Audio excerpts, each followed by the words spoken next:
मित्रांनो, कशा सर्वजण खूप छान असाल, खूप मस्त असाल. तर माझ्या या ब्लॉगमध्ये तुमचं स्वागत आहे. तर मस्त आज आम्ही ऐरोलीच्या स्मारकमध्ये जाणार आहे आणि सगळी फॅमिली वगैरे जाणार आहे.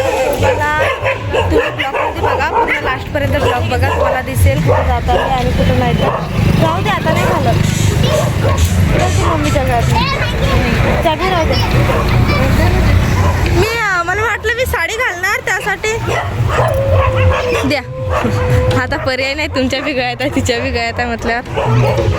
तर आता आम्ही मस्त चाललोय आणि हा माझा भाऊ आहे, त्याचं नाव बंटी आहे. आता खूप दिवसाच्या नंतर भेटला तो, त्याचं म्हणजे लहानपणी भेटलो होतो, त्याच्यानंतर मग आता आज आलाय तो. खूप दिवसांनी भेट झाली आमची. आणि माझे मिस्टर. तर आज मस्त फिरायला जाणार आहोत. तर आमची फॅमिली वगैरे पण आहे, सगळेजण आहेत. तुम्हाला दाखवते. मग ब्लॉग चालू आहे. चालेल चालेल.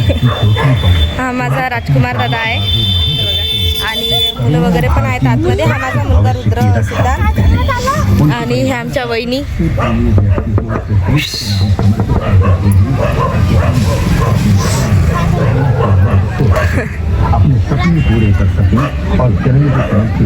तर वहिनी तर नाही बोलत आहेत, तर त्यासाठी वहिनी नाही दिसतील तुम्हाला. आणि त्याच्यानंतर आता आम्ही निघालोय. आम्ही 2 व्हीलरवर जाणार आणि सगळी फॅमिली आमची याच्यामध्ये 4 व्हीलरमध्ये येणार आहे. तर तुम्हाला पुढं दाखवतेच मी. आता आम्ही निघालेलो आहो आणि हे पप्पा आणि सर्वजण या गाडीमध्ये आहेत.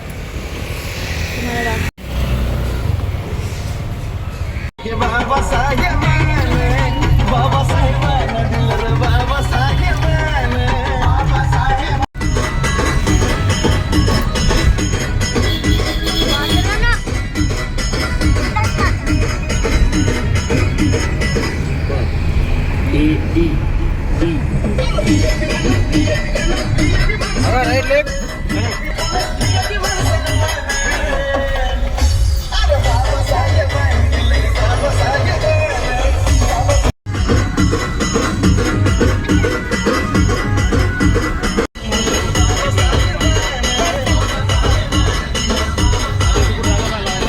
बनवते ना, त्यासाठी मग माझी मुलं माझ्या मम्मीकडं आहेत.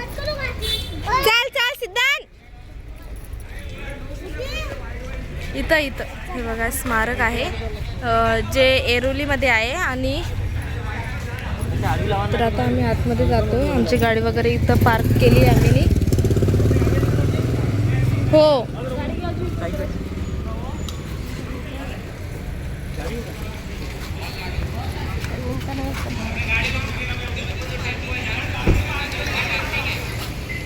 नवी मुंबई महानगरपालिका भारतरत्न डॉक्टर बाबासाहेब आंबेडकर स्मारक.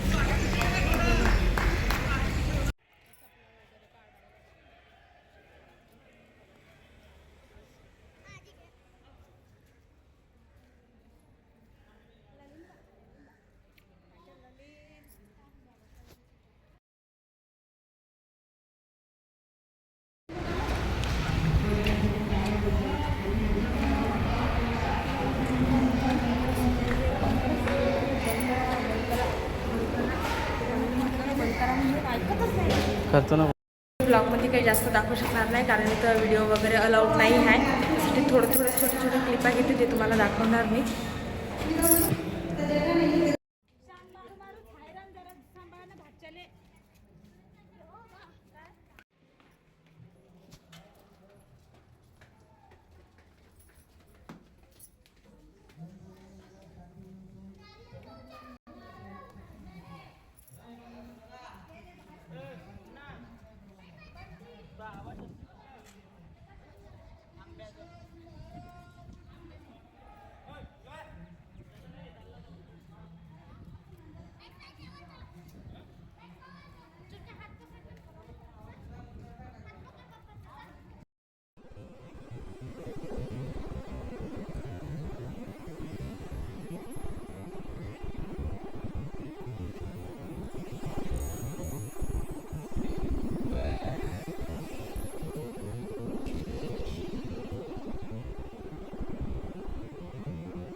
तू स्वयंप्रकाश स्वतः ज्ञानाचा सूर्य आहेस. तुझ्याकडून मिळालेल्या ज्ञानरूपी प्रकाशाची किरण उंच धरून घेऊन मी निघालोय माझ्या बांधवांकडे. माझ्या प्रिय बांधवांनो, शिका संघटित आणि संघर्ष करा. सामाजिक समतेचा रथ मी आणि माझ्या अज्ञात सहकार्यांनी इथपर्यंत ओढत आणलाय. तो आपल्या सर्वांना मिळून पुढे न्यायचा आहे. तो पुढे न्यायचा नसेल तर नेऊ नका, आहे तिथेच ठेवा, पण तो मागे तरी ओढू नका. आणि त्यासाठी शिका, संघटित व्हा, फक्त न्यायासाठी संघर्ष करा. माणूस म्हणून जन्माला आला, माणूस म्हणून जगा आणि माणसाचं माणूस पण जगा. तुम्ही सगळ्यांनी खूप शिकावं असं मला नेहमी वाटतं. आपल्या समाजातल्या सगळ्यांना दर्जेदार शिक्षण मिळालंच पाहिजे. तुम्ही मुलांनी खूप शिकून आपल्या भारतीय समाजाचं नेतृत्व केलं पाहिजे. कारण शिक्षणाशिवाय तरणोपाय नाही. शिक्षणच माणसाला चांगल्या वाईटातला फरक समजावून सांगतं. मी शिकून अनेक पदव्या प्राप्त केल्या, पण त्यासाठी 18 तास अभ्यास केला. नेहमी एक लक्षात ठेवा, प्रचंड वाचनानं तुमच्या मनाची मशागत होते, म्हणून भरपूर वाचा, व्यासंग व चिंतन करा. शिक्षण हे वाघिणीचं दूध आहे आणि ते जो पिईल तो गुरगुरल्याशिवाय राहणार नाही. आपल्या व्यक्तिगत आणि सार्वजनिक जीवनामध्ये प्रज्ञा, शील व करुणा यांचा संगम असला पाहिजे. विद्या, प्रज्ञा, करुणा, शील व मैत्री या पंचतत्वानुसार प्रत्येक विद्यार्थ्याने आपलं चारित्र्य बनवलं पाहिजे. मी समजूतदार त्याला मानतो जो सदैव जागरूक आणि समाजनिष्ठ असतो. समाजाला जिंकायला हवं, पण त्याआधी शिकायला हवं. शिक्षणामुळे मस्तक सुधारलं आणि मग हे सुधारलेलं मस्तक पुढेही नतमस्तक होत नाही. समाजातील वाईटाला नष्ट करून शिक्षित व समतानिष्ठ समाजाची निर्मिती करा. पारतंत्र्य, गुलामगिरीत अडकून आपल्या कित्येक पिढ्यांचं नुकसान झालंय, पण तुम्ही स्वातंत्र्याच्या उच्च जीवन मूल्यांचं पालन करून प्रगत भारताचं स्वप्न साकार करा. एक प्रगत देश किंवा समाज निर्माण करायचा असेल तर त्या देशातल्या, त्या समाजातली स्त्री प्रगत असायला हवी, हे कायम लक्षात ठेवा. कोणत्याही देशाची समाजाची प्रगती मोजायची असेल तर त्या देशातली स्त्रियांची प्रगती मोजायला हवी.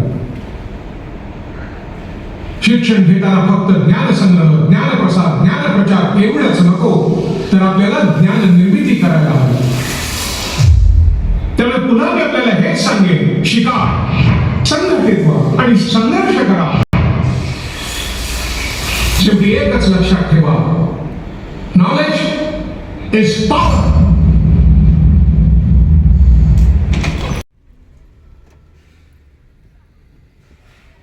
गाणे लागत फोन मन नाही लागत.